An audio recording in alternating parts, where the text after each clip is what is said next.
अरे बिद्दू, आज घर में बहुत काम है। आज तुझे स्कूल जाने की जरूरत नहीं है। लेकिन दादी, आज तो स्कूल में मेरा टेस्ट है। अरे एक दिन स्कूल नहीं जाएगी तो ऐसी कौन सी तेरी कलेक्टर की पढ़ाई छूट जाएगी। ऐसे भी मैं देख रही हूँ आजकल तो बड़ी भीड़ हो गई है। अपनी दादी की बातें सुनकर बिंदु नाराज हो जाती है। तभी उसकी माँ कहती है, अरे बिंदु, इतनी छोटी बात पे मुंह फुलाने की क्या जरूरत है। दादी बिल्कुल सही कह रही हैं। लड़कियों को तो घर के काम काज सीखना चाहिए। अरे बहू, रमेश के लाड़ प्यार ने इसे बिगाड़ रखा है। कम से कम तू तो मेरी बात समझती है। अच्छा, मेरी पूजा का समय हो गया है, मैं पूजा करने जा रही हूँ। इतना कहकर रमेश की माँ वहाँ से चली जाती है। इस तरह बिंदु की दादी और माँ दोनों अक्सर उसे घर के कामों में ही उलझा कर रखते थे। कुछ दिनों के बाद राजू और बिंदु के 10वीं के रिजल्ट्स आते हैं। दोनों बच्चे दादी को अपना अपना रिपोर्ट कार्ड दिखाते हैं। शाबाश मेरे लाल, तू तो बड़े अच्छे नंबरों से पास हुआ है। तभी बिंदु कहती है, दादी मैं भी अच्छे नंबरों से पास हुई हूँ। रमेश की माँ बिंदु को अनदेखा करते हुए कहती है, हाँ हाँ ठीक है, अभी यहाँ खड़ी क्या कर रही है, सुन लिया मैंने। जाकर मेरे लिए चाय बना कर लिया।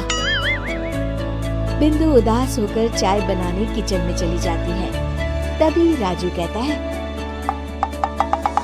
दादी मैं क्रिकेट के कोचिंग सेंटर में एडमिशन लेना चाहता हूँ। अरे वाह राजू बेटा, ये तो तूने बड़ी अच्छी बात कही।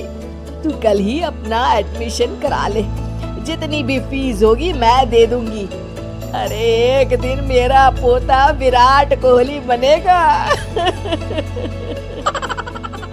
इस तरह अक्सर रमेश की माँ अपनी पोती बिंदु के साथ दुर्व्यवहार करती थी।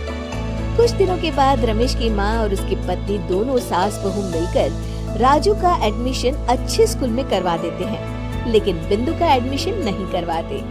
इस बात से नाराज होकर बिंदु अपनी दादी से कहती है, लेकिन दादी मुझे भी आगे की पढ़ाई करनी है। अरे क्या करेगी आगे की पढ़ाई लिखाई करके हैं? आज से ये पढ़ाई का भूत अपने दिमाग से उतार दे। इतना कहकर रमेश की माँ वहाँ से चली जाती है। उस दिन के बाद से बिंदु की पढ़ाई हमेशा के लिए छूट जाती है और उसकी दादी उससे घर के सारे काम करवाना शुरू कर देती है। इस तरह उसका सारा दिन घर के कामों में ही बीत जाता था। कुछ दिन बीत जाते हैं और एक दिन रमेश छुट्टियों पर घर आता है। बिंदु को घर के काम करते हुए देख उससे कहता है, अरे बिंदु बेटा, तुम स्कूल नहीं गई? पिताजी, दादी ने मेरा एडमिशन कराने से मना कर दिया है। वे कहती हैं घर पे रहकर घर के काम करना सीख। अपनी माँ का ये बर्ताव देख रमेश को बहुत गुस्सा आता है और वो अपनी माँ से कहता है, माँ, ये तुमने क्या किया? आगे की पढ़ाई के लिए स्कूल में बिंदु का एडमिशन क्यों नहीं करवाया? अरे बेटा, लड़की जात है, ज्यादा पढ़ लिख कर क्या करेगी? वैसे भी शादी के बाद तो इसे घर के ही काम करने हैं ना। तुम किस जमाने में जी रही हो माँ? अगर कल्पना चावला के घर वाले भी तुम्हारी सोच के होते तो क्या वो पूरी दुनिया में हिंदुस्तान का नाम रोशन कर पाती? इसका स्कूल छुड़वाकर तुम इसका भविष्य बर्बाद कर रही हो, लेकिन मेरे रहते ऐसा नहीं होगा। बिंदु बेटा, कल ही तुम्हारा एक अच्छे स्कूल में एडमिशन करा दूंगा। तुम जितना चाहे उतना पढ़ो। मेरे होते हुए तुम्हें किसी बात की चिंता करने की जरूरत नहीं है। अपने पिता से हौसला पाकर बिंदु खुश हो जाती है और कहती है, जी पापा, मैं खूब मन लगाकर पढ़ाई करूंगी और बड़ी होकर डॉक्टर बनूंगी। ये हुई ना बात। शाबाश मेरी बेटी। शिक्षा, लड़का हो या लड़की, हमें दोनों को आगे बढ़ने का मौका देना चाहिए।